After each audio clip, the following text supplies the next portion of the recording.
Hello friend, स्वागत है आपका एक बार फिर से आपके अपने यूट्यूब चैनल एजुकेशन अड्डा में।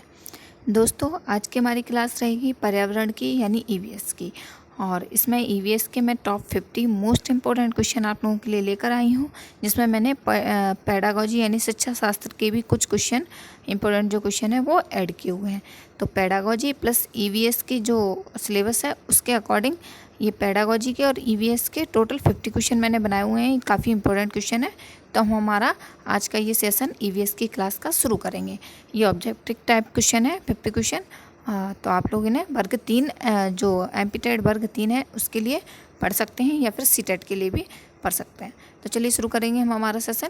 वीडियो शुरू करने से पहले चैनल पे नए हैं तो प्लीज़ चैनल को सब्सक्राइब करिए, और वीडियो अच्छा लगे तो लाइक करें और अपने दोस्तों में शेयर ज़रूर करें, और वीडियो अंत तक ज़रूर देखें।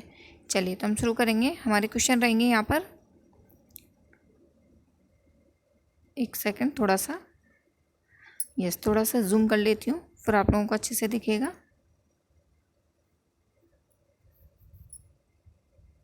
चलिए, हमारा फर्स्ट क्वेश्चन है, कौन जीवीय कारक नहीं है? कौन से इनमें से जो दिए हुए हैं वो जीवीय कारक नहीं है? तो आपके ऑप्शन है पेड़ पौधे, जंतु, सूक्ष्मजीव या प्रस्तर। बताएं जल्दी से कि कौन से जीवीय कारक नहीं है? पेड़ पौधे, जंतु, सूक्ष्मजीव या प्रस्तर। तो देखिए इसमें हमारा डी ऑप्शन राइट हो जाएगा। प्रस्तर जो है जीवीय कारक नहीं है, जबकि जंतु, पेड़ पौधे और सूक्ष्मजीव ये क्या है? जीवीय कारक हैं। तो हमारा राइट ऑप्शन हो जाएगा डी। ठीक है, डी ऑप्शन इसमें हमारा राइट हो जाएगा। नेक्स्ट क्वेश्चन की तरफ बढ़ेंगे। नेक्स्ट रहेगा हमारा, निम्नलिखित में से कौन सा पर्यावरण अध्ययन का घटक नहीं है? निम्नलिखित में से कौन सा पर्यावरण अध्ययन का घटक नहीं है? आपके ऑप्शन है मानव, वायुमंडल, जलमंडल, सौरमंडल। पर्यावरण जो अध्ययन है उसके अंतर्गत किस चीज़ का अध्ययन आप नहीं करते हैं? तो पर्यावरण का घटक कौन सा नहीं होगा? तो डी ऑप्शन इसमें भी हमारा राइट होगा कि सौरमंडल जो है पर्यावरण का घटक नहीं होता, जबकि मानव, जलमंडल और वायुमंडल के बारे में हम पर्यावरण अध्ययन में पढ़ते हैं। तो सौरमंडल इसमें हमारा राइट हो जाएगा। ठीक है, नेक्स्ट पे चलेंगे, आगे बढ़ेंगे हम। नेक्स्ट क्वेश्चन रहेगा हमारा, अब ठीक है, थोड़ा बड़ा दिख रहा है। पर्यावरण के अंतर्गत आते हैं, थर्ड नंबर का क्वेश्चन है हमारा कि पर्यावरण के अंतर्गत आते हैं। आपके ऑप्शन है पेड़ पौधे, जीव जंतु, रिश्ते नाते, संस्कृति, मकान, सड़कें एवं पूजा स्थल या उपरोक्त सभी। तो सभी को पता होगा कि पर्यावरण के अंतर्गत हम इन सारी चीज़ों का अध्ययन करते हैं। पेड़ पौधे, जीव जंतु, रिश्ते नाते, संस्कृति, मकान, सड़कें एवं पूजा स्थल, इन सभी चीज़ों का अध्ययन करते हैं। तो हमारा राइट ऑप्शन हो जाएगा डी, यानी उपरोक्त सभी। ठीक है, सभी चीज़ों का अध्ययन करते हैं, तो पर्यावरण में इन सभी चीज़ों का महत्व होता है। ठीक है, तो अध्ययन सभी का होगा। 4 क्वेश्चन है हमारा, नेक्स्ट है 4 नंबर का क्वेश्चन है, प्राकृतिक एवं सामाजिक सांस्कृतिक पर्यावरण के बीच अंतःक्रिया का उदाहरण है। कौन सा प्राकृतिक एवं सामाजिक सांस्कृतिक पर्यावरण के बीच अंतःक्रिया का उदाहरण है? आपके ऑप्शन है वनों की कटाई, शिकार करना, निर्माण कार्य या उपरोक्त सभी। 4 का आंसर दीजिए जल्दी से कि प्राकृतिक क्रिया भी है और सामाजिक सांस्कृतिक पर्यावरण है, उनके बीच की अंतःक्रिया का उदाहरण कौन सा होगा? तो देखिए हमारा डी ऑप्शन राइट हो जाएगा, क्योंकि वनों की कटाई, शिकार करना, निर्माण कार्य करना, ये सभी इन सब में आ जाते हैं। उपरोक्त सभी ये जो पर्यावरण में सामाजिक और सांस्कृतिक पर्यावरण के बीच की अंतःक्रिया होती है इन सभी प्राकृतिक चीज़ों के माध्यम से। ठीक है, तो डी ऑप्शन इसमें हमारा राइट हो जाएगा। नेक्स्ट पे बढ़ेंगे हम। नेक्स्ट क्वेश्चन रहेगा हमारा, नेक्स्ट क्वेश्चन, प्राकृतिक पर्यावरण के प्रमुख घटक हैं। प्राकृतिक पर्यावरण के प्रमुख घटक हैं, ऑप्शन है सभी जीव, भू आकृतिक कारक, जलवायुवीय कारक या ये सभी। प्राकृतिक पर्यावरण के प्रमुख घटक कौन से हैं? तो देखिए सूक्ष्मजीव जो हो गए ये भी प्राकृतिक पर्यावरण के घटक हैं, और भू आकृतिक प्रकार या कारक हैं ये भी प्राकृतिक पर्यावरण के घटक हैं, और जलवायुवीय कारक ये भी प्राकृतिक पर्यावरण के घटक हैं। तो यानी हमारा डी ऑप्शन राइट हो जाएगा, ये सभी। ठीक है, डी ऑप्शन हमारा राइट हो जाएगा। नेक्स्ट पे चलेंगे। नेक्स्ट क्वेश्चन रहेगा हमारा 6 नंबर का क्वेश्चन है। नेक्स्ट है, पर्यावरण अध्ययन की प्रकृति निम्नलिखित में समर्थन नहीं करती है। पर्यावरण अध्ययन की जो प्रकृति है, ये देखिए पेडागोजी का क्वेश्चन है और काफ़ी इंपॉर्टेंट क्वेश्चन है कि पर्यावरण अध्ययन की जो प्रकृति है वो निम्नलिखित में से किसका समर्थन नहीं करती है। आप लोगों को नहीं बताना है किसका समर्थन नहीं करती। तो देखिए ए ऑप्शन है आपका, बच्चे कम गलतियाँ करें, बच्चों को करके सीखने का अवसर मिले, बच्चे बहुत से प्रश्न पूछें, या बच्चों को खोज करने के लिए पर्याप्त स्थान मिले। तो बताएं जल्दी से किसका समर्थन नहीं करती है? तो देखिए सेकंड ऑप्शन दिया है कि बच्चों को करके सीखने के अवसर मिले, बिल्कुल सही बात है। बच्चे बहुत से प्रश्न पूछें, ये भी पर्यावरण अध्ययन कहता है कि बच्चे ज़्यादा से ज़्यादा प्रश्न करें, क्योंकि तभी बच्चा सीखेगा और बच्चों को खोज करने के लिए पर्याप्त स्थान मिले। ये तीनों ही जो तीन ऑप्शन है बी सी डी, ये पर्यावरण अध्ययन की प्रकृति का समर्थन करते हैं। तो आपका ऑप्शन आपको पूछा गया है कि कौन सा नहीं करता, तो ये ऑप्शन हो जाएगा जो कि नहीं करता। बच्चे कम से कम गलतियाँ करें। ऐसा कोई भी अध्ययन नहीं है, या हम किसी भी सब्जेक्ट की बात करें, पर्यावरण अध्ययन हो या कोई भी अध्ययन हो, उसमें ऐसा कोई भी शिक्षक नहीं कहेगा कि बच्चे कम गलतियाँ करें। बच्चे गलतियाँ भी करेंगे तभी तो वो सीखेंगे, गलतियों से ही हम सीखते हैं। तो बच्चे कम गलतियाँ करें ये समर्थन नहीं करता है, तो ये ऑप्शन यहाँ पर हमारा राइट हो जाएगा। ठीक है, नेक्स्ट क्वेश्चन की तरफ बढ़ेंगे हम। नेक्स्ट रहेगा हमारा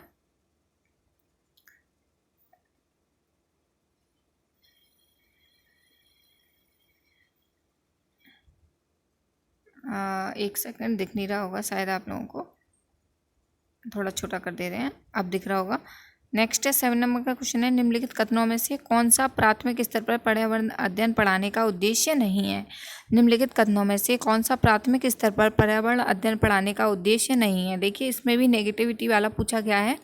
तो आपके ऑप्शन है कि प्राकृतिक व सामाजिक वातावरण के बारे में उत्सुकता जगाना, या बच्चों को खोजने की क्रियाओं में लगाना तथा व्यवहारिक क्रिया करवाना जो संज्ञानात्मक तथा मंचचालक कौशलों के विकास में सहायक होती हैं, या फिर सी ऑप्शन है बच्चों पर आकलन के लिए शब्दावली और परिभाषाओं का बोझ डालना, या जीवन और पर्यावरण के सरोकार रखने वाले मूल्यों को आत्मसात कराना।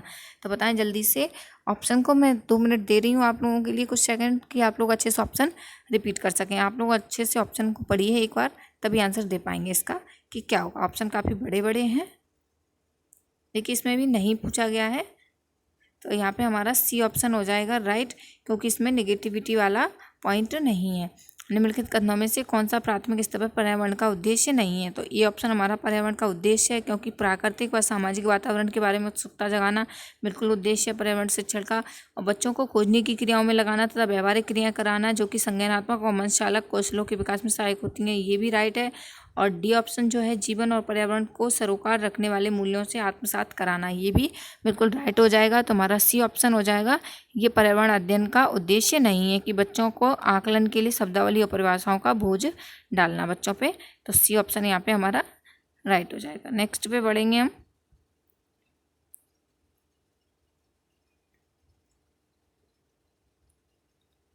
नेक्स्ट क्वेश्चन है, निम्नलिखित में से कौन सा प्राथमिक विद्यालय में पर्यावरण अध्ययन पढ़ाने का उद्देश्य निरूपित है।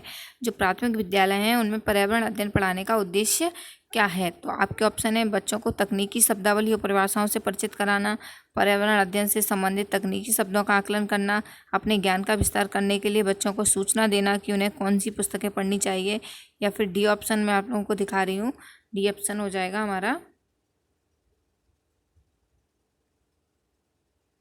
डी ऑप्शन है विद्यालय में बच्चों के अनुभवों को बाहरी दुनिया से जोड़ना। तो बताएं जल्दी से कौन सा हो जाएगा। 8 नंबर का आंसर देना है आपको। तो ठीक है, हमें बताना है, 1 मिनट, मैं क्वेश्चन दोबारा से रिपीट कर दे रही हूँ। क्वेश्चन है कि निम्नलिखित में से कौन सा प्राथमिक विद्यालय में पर्यावरण अध्ययन को पढ़ाने का उद्देश्य निरूपित है। तो जो उद्देश्य क्या है, जो प्राथमिक विद्यालय हैं उनमें पर्यावरण अध्ययन पढ़ाने का क्या उद्देश्य निरूपित है, तो वो बताना है। तो इसमें हमारा डी ऑप्शन राइट हो जाएगा कि प्राथमिक विद्यालय हैं उनमें पर्यावरण पढ़ाने का क्या उद्देश्य निरूपित है। तो उसमें उद्देश्य ये हो जाएगा कि जो प्राथमिक विद्यालय हैं उनमें बच्चों के अनुभव हैं उनको बाहरी दुनिया से जोड़ना, यानी डी ऑप्शन राइट हो जाएगा हमारा यहाँ पर, डी। ओके, नेक्स्ट है हमारा, नेक्स्ट क्वेश्चन दिख रहा है आपको, बिहार राज्य में कक्षा 5 तक पर्यावरण अध्ययन कैसा विषय है। जो बिहार राज्य है हमारा, बिहार स्टेट है, इसमें कक्षा 5 तक जो पर्यावरण अध्ययन है वो एक कैसा विषय है। आपके ऑप्शन है एकीकृत, उपविषय, समन्वित या वैकल्पिक। तो जो पर्यावरण अध्ययन है वो किस प्रकार का विषय बताया गया है। तो हमारा राइट आंसर हो जाएगा इसमें ए ऑप्शन, एकीकृत यानी इंटरजेट विषय हो जाएगा क्या, पर्यावरण अध्ययन। ए ऑप्शन इसमें हमारा राइट हो जाएगा। नेक्स्ट पे बढ़ेंगे हम। नेक्स्ट क्वेश्चन रहेगा हमारा, नेक्स्ट है कि पर्यावरण की परिभाषा क्या है। पर्यावरण की परिभाषा क्या होगी। तो आपके ऑप्शन है ए बायोटिक एवं बायोटिक घटक, या समुद्र तल के नीचे पृथ्वी पर वस्तुएं या चीज़ें जो हमको घेरती हैं, या उपयुक्त में से कोई नहीं। तो बताएं जल्दी से पर्यावरण की परिभाषा क्या हो जाएगी आप लोगों के अनुसार। ये हम बहुत छोटे से पढ़ते आ रहे हैं कि पर्यावरण अध्ययन क्या होता है। ईवीएस हम जो पढ़ते हैं बच्चे आजकल जो फर्स्ट क्लास से ही शुरू हो जाता है, तो उसमें पर्यावरण की परिभाषा बताई जाती है कि पर्यावरण की परिभाषा क्या है, कि वह आवरण जो हमें चारों ओर से घेरे हुए है। तो वही चीज़ है कि जो चीज़ें हमें हमको घेरती हैं तो वही क्या कहलाएंगी, पर्यावरण। यानी सी ऑप्शन इसमें हमारा राइट हो जाएगा। नेक्स्ट पे बढ़ेंगे आगे हम। नेक्स्ट क्वेश्चन है हमारा,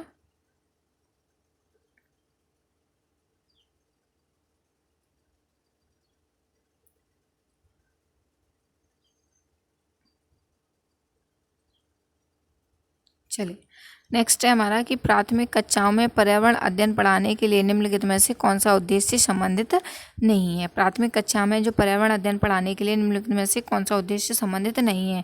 तो आपके ऑप्शन है विज्ञान के आधारभूत प्रत्ययों और सिद्धांतों को रटकर याद कर लेना, तो ये भी नहीं हो जाएगा। पर्यावरण को खोजने के अवसर प्रदान करना, ये तो सही है। अवलोकन, मापन और भविष्य कथन और वर्गीकरण जैसे कौशलों का विकास करना, बिल्कुल करना।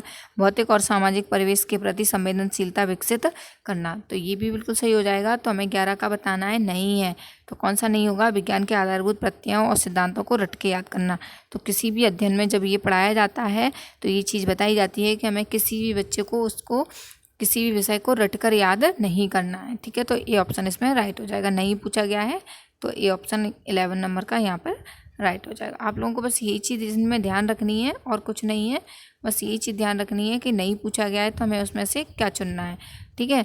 और कई क्वेश्चन ऐसे होते हैं उनमें चारों ही ऑप्शन सही होते हैं। आप लोगों को मैं एक चीज़ बता दूं कि सीटेट वगैरह या कोई भी टेट हो, इनमें इस टाइप के क्वेश्चन जरूर बनते हैं, 5 से 6 क्वेश्चन कि पेडागोजी में, कि इस टाइप के क्वेश्चन होंगे कि आप लोगों को तुलना करके निकालना होगा। जैसे कि एक क्वेश्चन दिया है उसमें 4 ऑप्शन है और चारों ही लगभग आपको ऐसे लगेंगे कि सही है, आप उनमें से कौन सा चूज़ करें, अब आपको ये समझ में नहीं आएगा।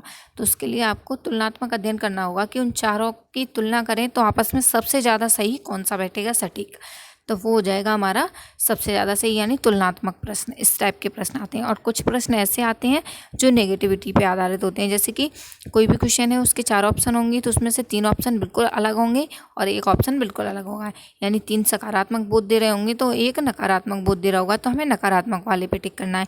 और अगर 3 नकारात्मक बोध दे रहे हैं, एक सकारात्मक है, तो हमें सकारात्मक वाले पे बोध देना है।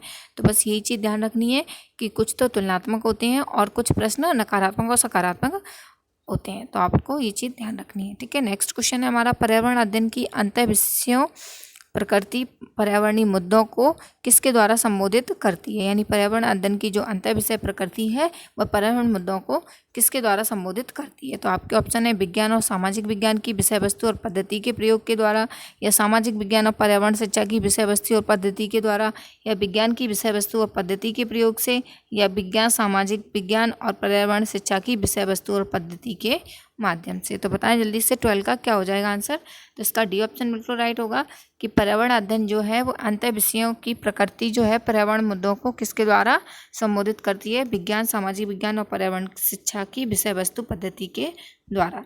चलिए नेक्स्ट पे बढ़ेंगे हम। नेक्स्ट रहेगा हमारा 13 नंबर का क्वेश्चन है। थोड़ा सा छोटा कर लेती हूँ ताकि दिखाई दे, क्वेश्चन काफ़ी बड़े बड़े हैं। पर्यावरण अध्ययन में विषय वस्तु यानी जो थीम रखी जाती है, थीम आधारित उपागम को अपनाने के समर्थन में निम्नलिखित में से कौन सा तर्क सबसे सशक्त है। तो आपको देखिए कौन सा तर्क सबसे ज़्यादा अच्छा इससे सशक्त है वो बताना है। 4 ऑप्शन दिए हैं। यह पाठ्य योजनाओं को एक ढांचा प्रदान करने और शिक्षण को अधिक प्रभावी बनाने में मदद करता है। यह शिक्षण को अधिक रोचक और गतिविधि आधारित बनाने में मदद करता है। यह अवधारणाओं को, मुद्दों और कौशलों के वृहद विस्तार को सम्मिलित करने में मदद करता है। यह विषय को डी ऑप्शन है, यह विषय सीमाओं को नरम या सौम्य बनाने में संपूर्णता प्रदान करता है। तो बताएं जल्दी से कि 13 का कौन सा होगा हमारा आंसर। तो देखिए पर्यावरण अध्ययन में विषय या थीम आधारित जो उपागम है उसको अपनाने के समर्थन में कौन सा तर्क सबसे अधिक सशक्त है। तो जैसा कि अभी मैंने आप लोगों को बताया कि इसमें चारों ऑप्शन आपको सही लग रहे होंगे तो आपको इस पर टिक करें। तो आपको चारों में तुलना करनी होगी कि सबसे ज़्यादा सटीक रूप से सही कौन सा होगा। तो ये ऑप्शन हमें सबसे ज़्यादा सही लग रहा है यहाँ सटीक रूप से, तो ए ऑप्शन सही होगा यहाँ पर 13 का ए नंबर। नेक्स्ट रहेगा हमारा क्वेश्चन 14 पे आ जाएंगे अब हम।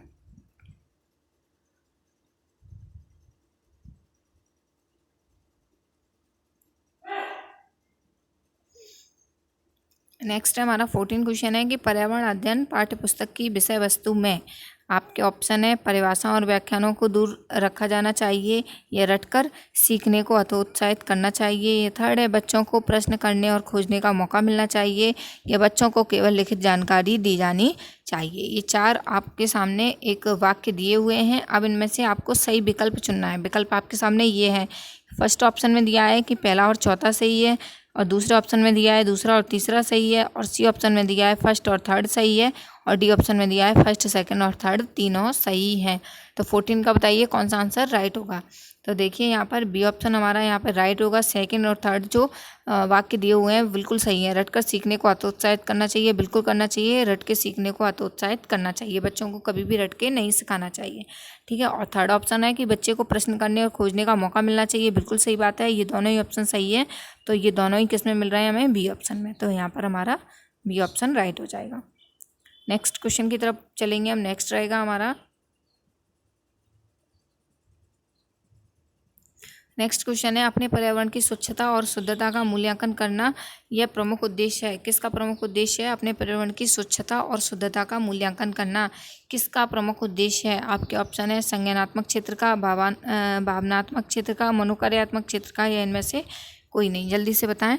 तो 15 का हमारा राइट आंसर यहाँ पे जो बनेगा वो होगा बी, भावनात्मक क्षेत्र का। अपने पर्यावरण को स्वच्छ और शुद्ध रखना भावनात्मक क्षेत्र का प्रमुख उद्देश्य हो जाएगा। नेक्स्ट पे बढ़ेंगे हम। नेक्स्ट रहेगा हमारा क्वेश्चन यहाँ पर, नेक्स्ट है 16 नंबर क्वेश्चन है पर्यावरण अध्ययन की पाठ्यपुस्तकों में कविताओं और कहानियों को शामिल करने का निम्नलिखित में से कौन सा उद्देश्य नहीं है। देखिए नहीं है पूछा गया है। तो ए ऑप्शन है विषय में रुचि का विकास करना, नित्य और एक रस विषय वस्तु में बदलाव करना, शिक्षार्थियों को आनंद और मजा उपलब्ध करवाना, या शिक्षार्थियों को कल्पनाशीलता और सृजनात्मक योग्यता को बढ़ावा देना। तो बताएं जल्दी से 16 का कौन सा आंसर हमारा सही हो जाएगा, यानी इसमें नहीं पूछा गया है। तो देखिए फर्स्ट ऑप्शन है ये भी होना चाहिए, ये भी होना चाहिए, और डी ऑप्शन है ये भी होना चाहिए। जो नहीं होना चाहिए पूछा गया है कि इसका उद्देश्य कौन सा नहीं है। तो सी ऑप्शन है कि शिक्षार्थियों को आनंद और मजा उपलब्ध करवाना, ये उसका उद्देश्य नहीं है। तो सी ऑप्शन यहाँ पे हमारा राइट हो जाएगा। नेक्स्ट क्वेश्चन की तरफ चलेंगे हम। नेक्स्ट रहेगा हमारा क्वेश्चन, एक सेकेंड थोड़ा कट रहा है क्वेश्चन, इसको थोड़ा और छोटा करते हैं। नेक्स्ट है कि पर्यावरण अध्ययन की पाठ्यपुस्तक में पहेलियाँ शामिल करने का निम्नलिखित में से कौन सा उद्देश्य नहीं है।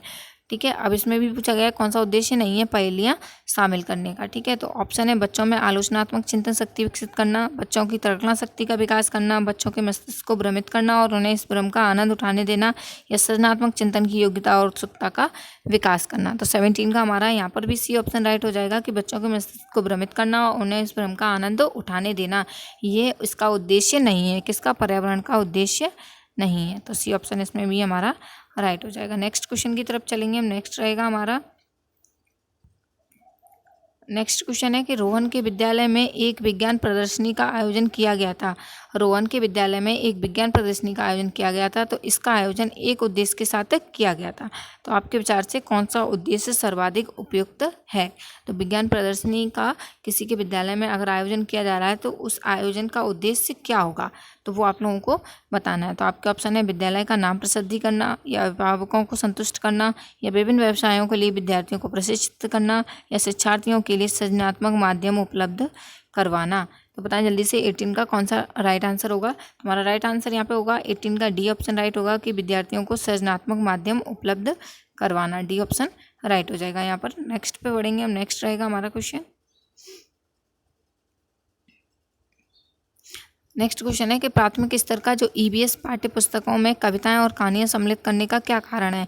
जो प्राथमिक स्तर पर ईवीएस की जो पाठ्यपुस्तक हैं उनमें कविता और कहानियों को सम्मिलित करने का मुख्य कारण क्या है। तो आपके ऑप्शन है विषय के अधिगम में आमोद प्रमोद प्रदान करना, या बी ऑप्शन है मूल संकल्पनाओं के अधिगम में वृद्धि करना, या विषय वस्तु को प्रस्तुत करने की नित्यचर्या और एक रास्ता में परिवर्तन करना, या विद्यार्थियों ने साहित्यिक रुचि विकसित करना। तो बताएं जल्दी से क्या कारण है कि पाठ्यपुस्तकों में प्राथमिक जो स्तर की पाठ्यपुस्तक है ईवीएस की उसमें कविता और कहानियों को शामिल किया गया है। तो इसका हमारा राइट आंसर हो जाएगा ए, विषय के जो अधिगम में आमोद प्रमोद प्रदान करना, जिससे बच्चों को इसमें रुचि उत्पन्न हो ईवीएस सब्जेक्ट में और पढ़ने में उनका मन लगे।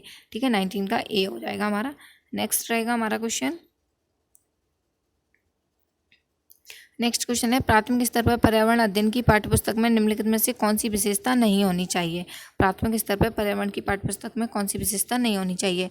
तो फर्स्ट ऑप्शन है, यह शिक्षार्थियों की विविध पूर्ण पृष्ठभूमि की जरूरत को पूरा करती है, यह वास्तविक कहानियों और घटनाओं को शामिल करती है, यह परिभाषाओं और अमूर्त अवधारणाओं की व्याख्या करने पर ध्यान केंद्रित करती है, या फिर यह प्राकृतिक और समाज सांस्कृतिक परिवेश को एकीकृत तरीके से प्रस्तुत करती है। तो 20 का कौन सा आंसर हो जाएगा हमारा इसमें होगा, नहीं होना चाहिए, ये पूछा गया है। तो ये भी सही है और बी भी सही है, डी ऑप्शन भी सही है, सी ऑप्शन हमारा नहीं, यानी नकारात्मक बोध करवा रहा है कि यह परिभाषाओं और अमूर्त अवधारणाओं की व्याख्या करने पर ध्यान केंद्रित करती है, जबकि यह ऐसा नहीं करती है। तो सी ऑप्शन यहाँ पर हमारा 20 का सी ऑप्शन हमारा राइट हो जाएगा। नेक्स्ट पे पढ़ेंगे हम।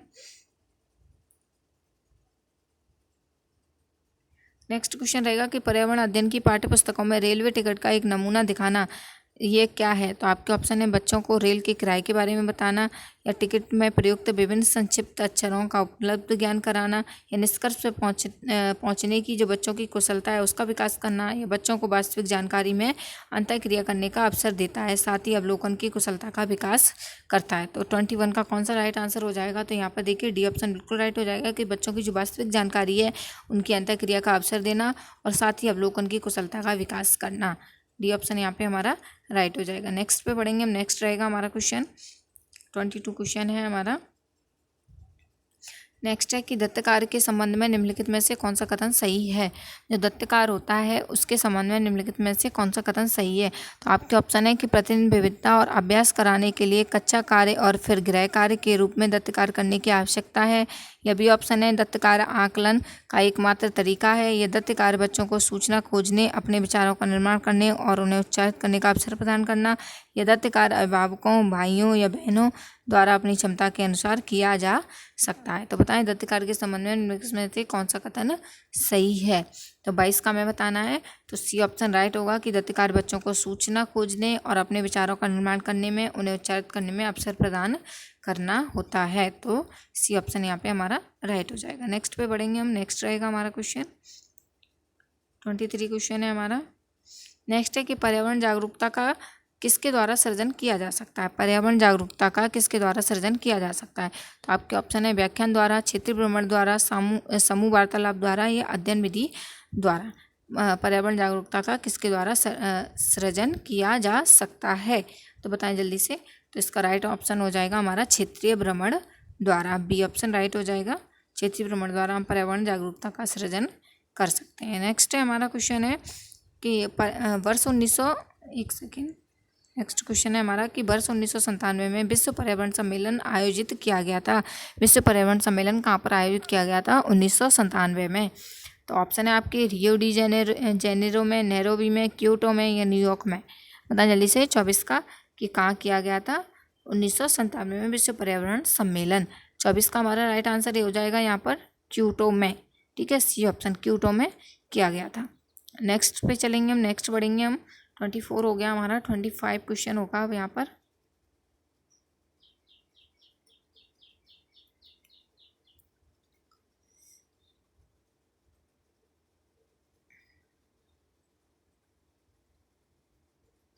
ट्वेंटी 25 क्वेश्चन है कि महेश कक्षा 4 के शिक्षक हैं। वे वृक्ष संरक्षण की अवधारणा पर शिक्षार्थियों को संवेदनशील बनाने के लिए योजना बनाते हैं। तो निम्नलिखित में से कौन सी गतिविधि इस उद्देश्य के लिए सर्वाधिक उपयुक्त होगी। तो हमारा ऑप्शन रख रही हूँ मैं आप लोगों के सामने। वाद विवाद प्रतियोगिता का आयोजन करना, या फिर एक पौधे को अपनाने और उसका पोषण करने के लिए प्रत्येक शिक्षार्थी को प्रेरित करना, या सी ऑप्शन है आपका कि पोस्टर प्रतियोगिता में हिस्सा लेने के लिए विद्यार्थियों को प्रोत्साहित करना, या फिर डी ऑप्शन है समूह चर्चा के लिए शिक्षार्थियों के समूह एकत्र करना। तो बताएं जल्दी से कि महेश कक्षा 4 के शिक्षक हैं और वृक्ष संरक्षण की अवधारणा पर शिक्षार्थियों को संवेदनशील बनाने की एक योजना बना रहे हैं। तो उसके हिसाब से कौन सी गतिविधि सर्वाधिक उपयुक्त होगी। तो बताएं जल्दी से 25 का। तो देखिए इसमें बी ऑप्शन बिल्कुल राइट होगा कि एक पौधे को अपनाने और उसके पोषण करने के लिए प्रत्येक शिक्षार्थी को प्रेरित करना। इससे क्या होगा कि बच्चा खुद से सीखेगा और एक पौधे का पोषण खुद से करेगा तो वो संवेदनशील उस पौधे के प्रति बनेगा और ये उनकी गतिविधि इसमें काम आएगी। तो बी ऑप्शन हमारा राइट होगा यहाँ पे। नेक्स्ट पे बढ़ेंगे हम। नेक्स्ट रहेगा हमारा क्वेश्चन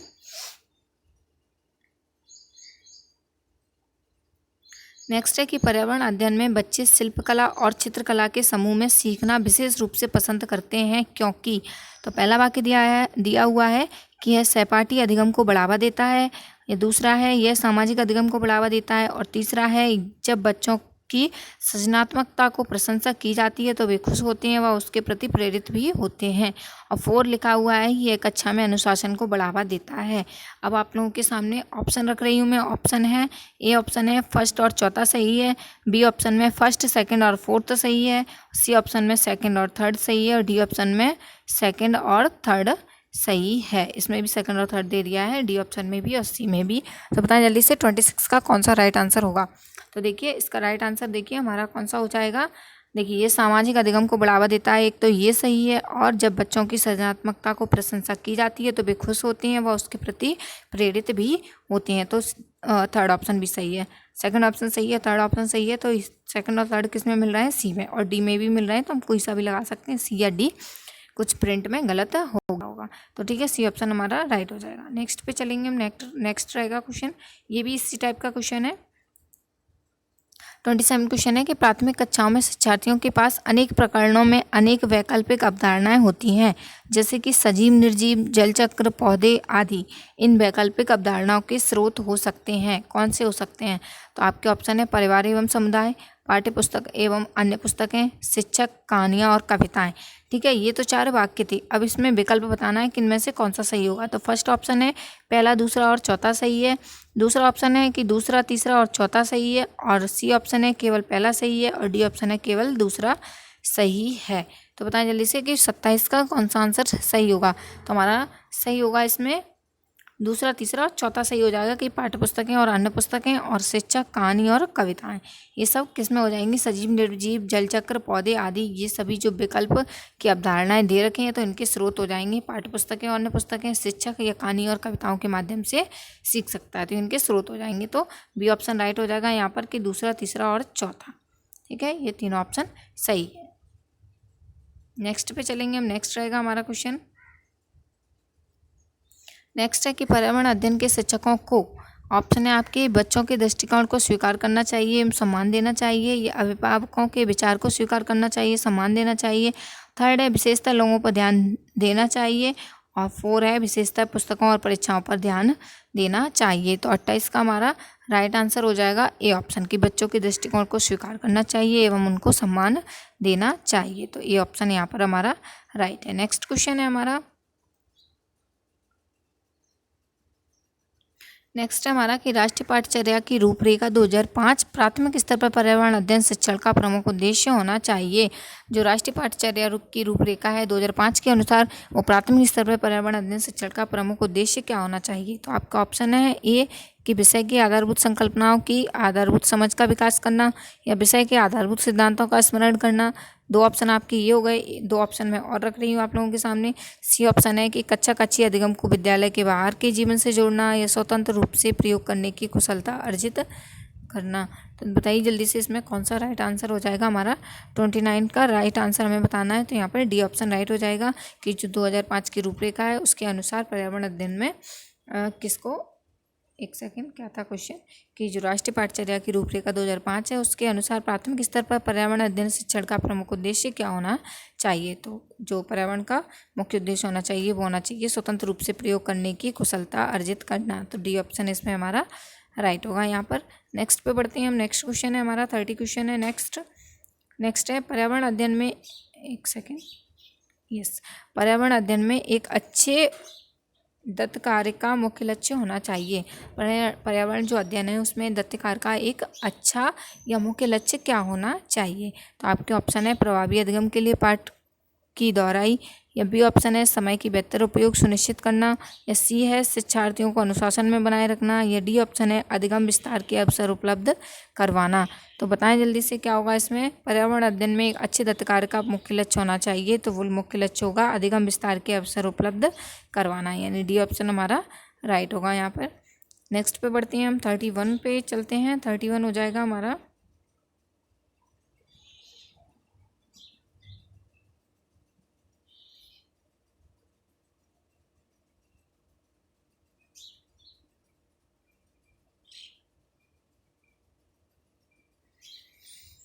यस 31 है हमारा कि कविता में पर्यावरण अध्ययन की कक्षा में गरीबी, निरक्षरता और वर्ग असमानता जैसे सामाजिक मुद्दों पर बल देना चाहती है। निम्नलिखित में से कौन सा अधिगम अनुभव इस उद्देश्य की प्राप्ति में अधिक प्रभावी होगा। यानी कविता जो एक कोई गर्ल्स का नाम है, वो पर्यावरण अध्ययन की कक्षा में गरीबी, निरक्षरता और वर्ग असमानता जैसी सामाजिक मुद्दे हैं उन पर बल देना चाहती है। तो निम्नलिखित में से कौन सा अधिगम अनुभव इस उद्देश्य की प्राप्ति में अधिक प्रभावी होगा। तो आपका ए ऑप्शन है कि संबंधित मुद्दों पर विशेष व्याख्यानों का आयोजन करना, या बी ऑप्शन है कि शिक्षार्थियों को संबंधित सामाजिक मुद्दों पर चार्ट तैयार करने के लिए कहना, या सी ऑप्शन है कि शिक्षार्थियों को संबंधित जानकारी एकत्रित करने और उनका विश्लेषण करने के लिए सामूहिक परियोजना लेने के लिए कहना, या डी ऑप्शन है कि शिक्षार्थियों को संबंधित मुद्दों पर स्लोगन लिखने के लिए कहना। तो देखिए 31 का यहाँ पर हमारा सी ऑप्शन बिल्कुल राइट होगा कि शिक्षार्थियों को संबंधित जानकारी है उसमें एकत्रित करने और उनका विश्लेषण करने के लिए सामूहिक परियोजना बनाने के लिए कहना। ठीक है, तो सी ऑप्शन यहाँ पर हमारा राइट हो जाएगा। नेक्स्ट पे पढ़ेंगे हम। नेक्स्ट क्वेश्चन रहेगा हमारा। नेक्स्ट है कि ईवीएस में किसी अच्छे गृह कार्य को मुख्यतः किस पर केंद्रित होना चाहिए। ईवीएस में किसी अच्छे गृह कार्य को मुख्यतः किस पर केंद्रित होना चाहिए। तो आपके ऑप्शन है मास्टरी लर्निंग, या फिर बी है विस्तारित अधिगम के लिए चुनौतियां और उत्तेजना, सी ऑप्शन है समय का सदुपयोग करना, या पुनरावृत्ति और प्रबलीकरण करना। तो इसमें राइट आंसर हमारा हो जाएगा ए ऑप्शन। ठीक है, मास्टरी लर्निंग करना। 32 का ए आंसर राइट हो जाएगा। नेक्स्ट पे चलेंगे हम। नेक्स्ट रहेगा हमारा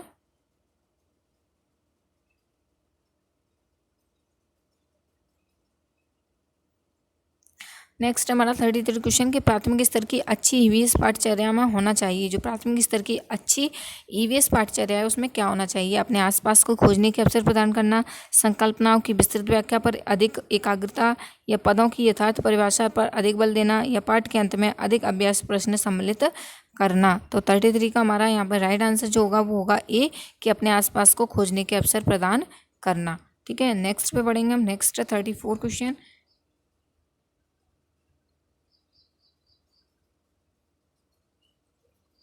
चलिए मैं आप लोगों को पहले क्वेश्चन पढ़ के बता दे रही हूँ, तो आप लोगों को एक सेकेंड।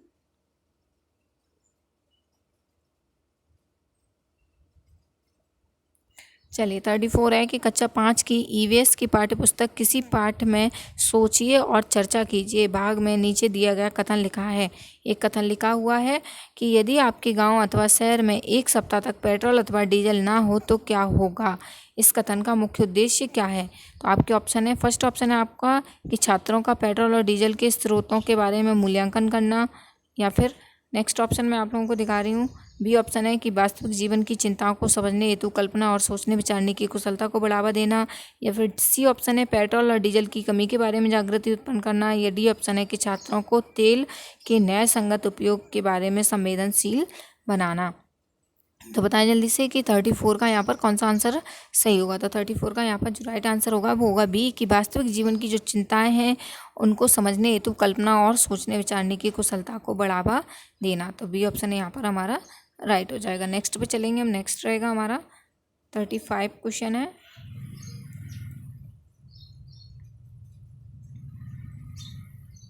35 है कि ईवीएस कक्षा में सामाजिक असमानताओं पर अधिक बल देने के लिए निम्नलिखित में से कौन सा अधिक प्रभावी अधिगम अनुभव होगा।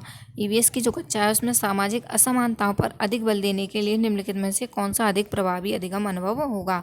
तो आपका ए ऑप्शन है संबंधित मामलों या समस्याओं पर विशिष्ट भाषण आयोजित करवाना, या बी ऑप्शन है संबंधित मामलों पर क्विज प्रतियोगिता या प्रश्नोत्तर प्रतियोगिताओं का संचालन करवाना, या विद्यार्थियों से समूह परियोजनाओं का भार अपने ऊपर लेने के लिए कहना, या संबंधित मामलों या समस्याओं पर वीडियो फिल्म दिखाना। तो 35 का लास्ट हमारा आंसर क्या होगा। तो इसमें राइट आंसर होगा सी ऑप्शन कि विद्यार्थियों से समूह परियोजनाओं का भार अपने ऊपर लेने के लिए कहना।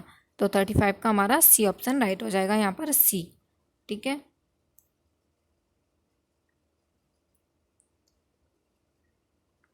नेक्स्ट है हमारा, एक सेकेंड,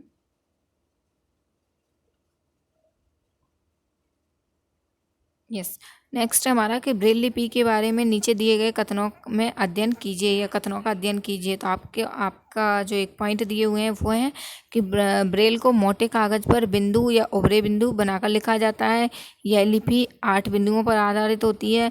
या बिंदुओं की पंक्तियाँ किसी नुकीले औजार से बनाई जाती हैं या इसे उभरे बिंदुओं पर हाथ फेर कर पढ़ा जाता है। तो इसमें से कौन सा सही है वो आप लोगों को बताना है। 36 में से कौन से। तो अब ऑप्शन में रख रही हूँ आप लोगों के सामने। ए ऑप्शन है 1, 2 और 4 सही है। बी ऑप्शन है 2, 3 और 4 सही है। सी ऑप्शन है 1, 2 और 3 सही है। और डी ऑप्शन है 1, 3 और 4 सही है। तो 36 का आपको राइट आंसर बताना है। तो देखिए इसमें पहला दिया है कि ब्रेल को मोटे कागज पर बिंदु या फिर उभरे बिंदु बनाकर लिखा जाता है। तो ये भी बिल्कुल सही है।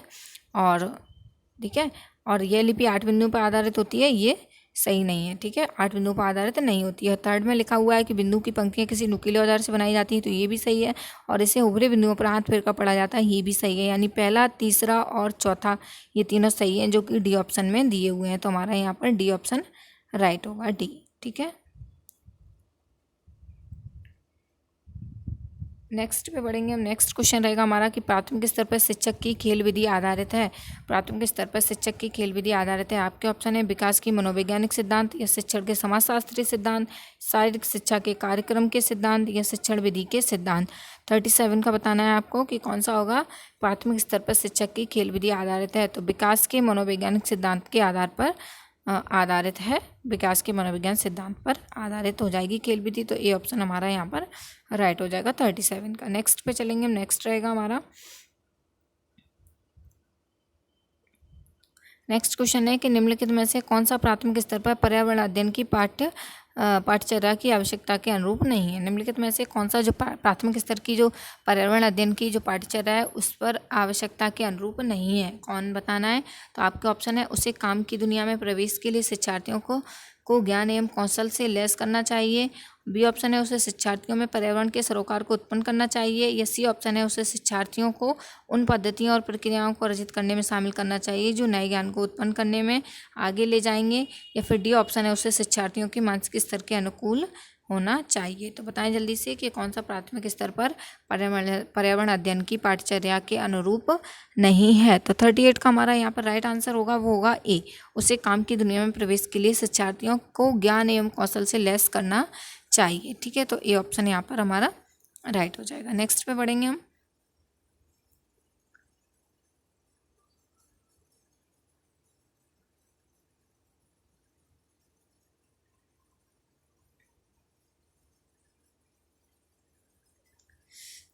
यस 39 है हमारा। 39 क्वेश्चन है कि एनसीईआरटी की पाठ्य पुस्तकों में पर्यावरण अध्ययन को उच्च प्राथमिकता और स्थान दिया गया है। जो एनसीईआरटी की पुस्तक हैं उनमें पर्यावरण अध्ययन को उच्च प्राथमिकता और स्थान दिया गया है। तो आपके ऑप्शन है विषय की आधारभूत संकल्पनाओं की व्याख्या करने के लिए, या चिंतन और विस्मय के लिए शिक्षार्थियों को अवसर उपलब्ध करवाने के लिए, या तकनीकी शब्दावली की सटीक परिभाषाएं उपलब्ध करवाने के लिए, या फिर अधिक संख्या में अभ्यास प्रश्नों को शामिल करने के लिए। तो 39 का यहाँ पर हमारा जो राइट आंसर होगा वो होगा बी ऑप्शन, चिंतन और विस्मय के लिए शिक्षार्थियों को अवसर उपलब्ध करवाने के लिए।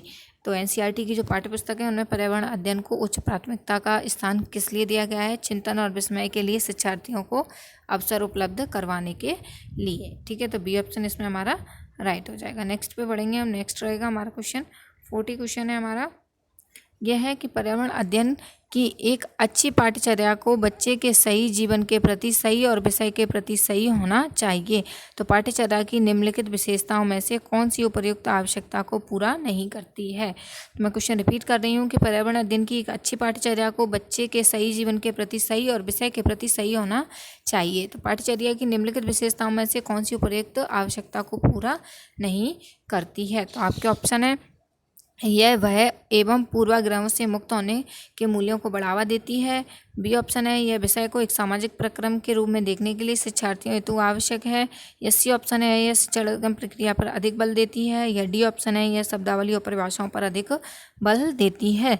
तो 40 का यहाँ पर हमारा डी ऑप्शन राइट होगा कि यह शब्दावली और परिभाषाओं पर अधिक बल देती है। तो डी ऑप्शन यहाँ पर हमारा राइट हो जाएगा। नेक्स्ट पे बढ़ेंगे अब हम।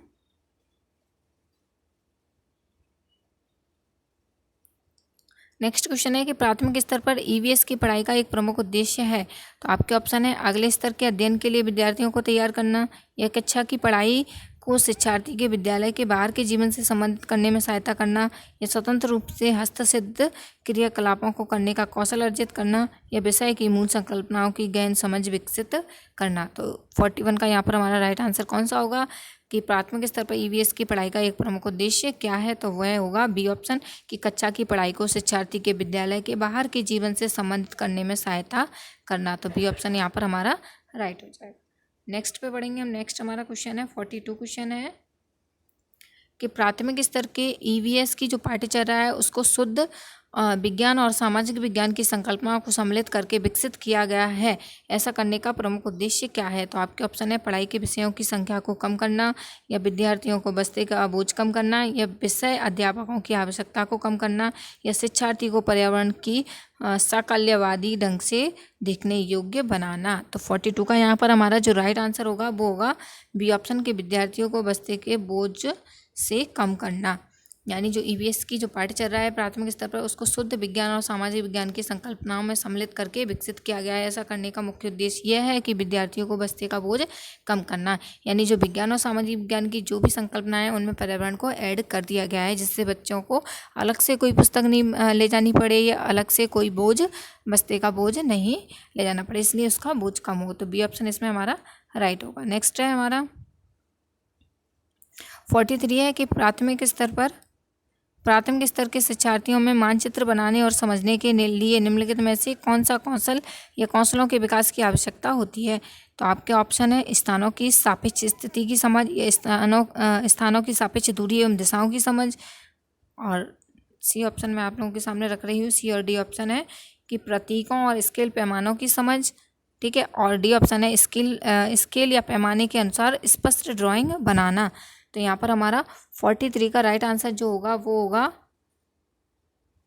क्वेश्चन मैं रिपीट कर दे रही हूँ आप लोगों के सामने कि 43 का जो राइट आंसर होगा वो बी होगा कि स्थानों की सापेक्ष दूरी और दिशाओं की उसको अगर समझ होगी तो वो प्राथमिक स्तर पर शिक्षार्थियों में जो मानचित्र बनाने और समझने की निम्नलिखित में से पूछा गया है कि किन कौशलों के विकास की आवश्यकता है, तो उसे स्थानों की सापेक्ष दूरी और दिशाओं की समझ होगी, तो वो इन कौशलों के द्वारा अच्छे से मानचित्र बनाने और समझने में कौशल हासिल कर सकता है। तो बी ऑप्शन है यहाँ हमारा राइट हो जाएगा 43 का। नेक्स्ट पे चलेंगे हम। नेक्स्ट रहेगा हमारा क्वेश्चन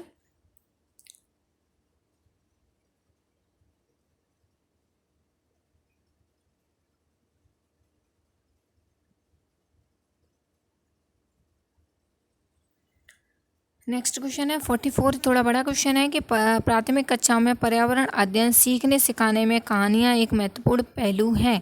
तो पर्यावरण अध्ययन के कक्ष में कहानी सुनाने को शिक्षण कौशल के रूप में सम्मिलित करने के लिए निम्नलिखित में से कौन सा सबसे कम उपयुक्त कारण होगा?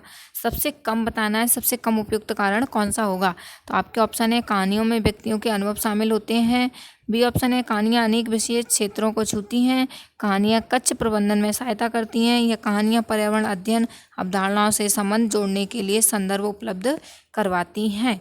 तो बताएं जल्दी से इसमें सबसे कम उपयुक्त कारण कौन सा होगा? तो 44 का यहाँ हमारा ए ऑप्शन राइट हो जाएगा।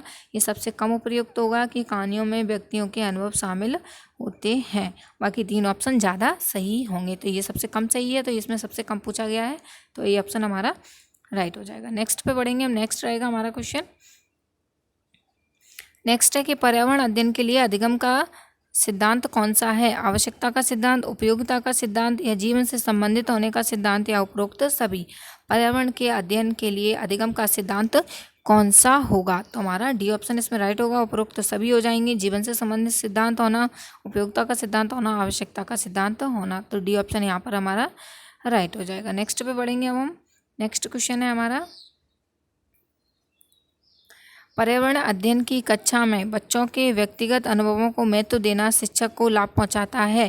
तो आपके ऑप्शन है बच्चों के विशिष्ट अनुभवों को जानने में, या बच्चों की भाषा और संप्रेषण कुशलताओं को सुधारने और प्रमाणित करने में, विषय को बच्चों के अनुभव संसार से जोड़ने और विमर्श व सीखने को बढ़ावा देने में, या उसकी ऊर्जा बचाने में, क्योंकि बच्चे बातचीत करना पसंद करते हैं।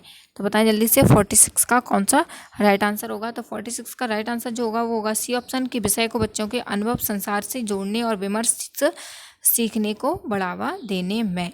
ठीक है, तो सबसे ज़्यादा लाभ पहुँचाता है उसी ऑप्शन हमारा हो जाएगा। नेक्स्ट पे बढ़ेंगे, नेक्स्ट रहेगा हमारा क्वेश्चन।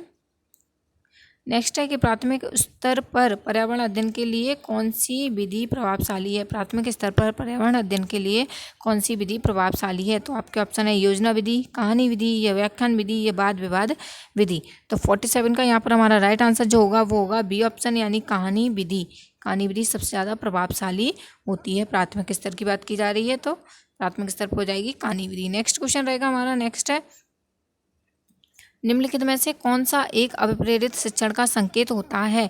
निम्नलिखित में से कौन सा एक अभिप्रेरित शिक्षण का संकेत होता है। तो आपके ऑप्शन है कक्षा में अधिकतम उपस्थिति, बच्चों द्वारा प्रश्न पूछना, कक्षा में एकदम खामोशी, या गृह कार्य पूरा करना या पूर्ण करना। तो बताइए निम्नलिखित में से कौन सी अभिप्रेरित शिक्षण का संकेत होता है। 48 का हमें बताना है, तो बताएं जल्दी से 48 का कौन सा हो जाएगा। तो बच्चों द्वारा प्रश्न पूछना, ये बच्चे द्वारा प्रश्न पूछना ये क्या है, बच्चा अप्रेरित होता है तभी वो पूछता है। तो ये अप्रेरित जो शिक्षण होगा उसका संकेत हो जाएगा। तो बी ऑप्शन यहाँ पर हमारा राइट हो जाएगा। नेक्स्ट रहेगा हमारा क्वेश्चन, नेक्स्ट है सीखने की प्रक्रिया में अभिप्रेरणा। सीखने की प्रक्रिया में अभिप्रेरणा, तो आपके ऑप्शन है बच्चों में सीखने के प्रति रुचि का विकास करती है, या बच्चों की स्मरण शक्ति को मजबूत करती है, या बच्चों को एक दिशा में सोचने की योग्यता विकसित करती है, या पिछले सीखे हुए को नए अधिगम से अलग करती है।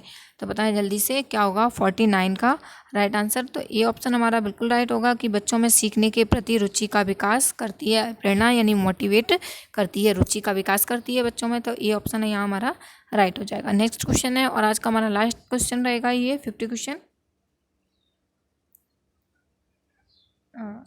49 ही क्वेश्चन है इसमें।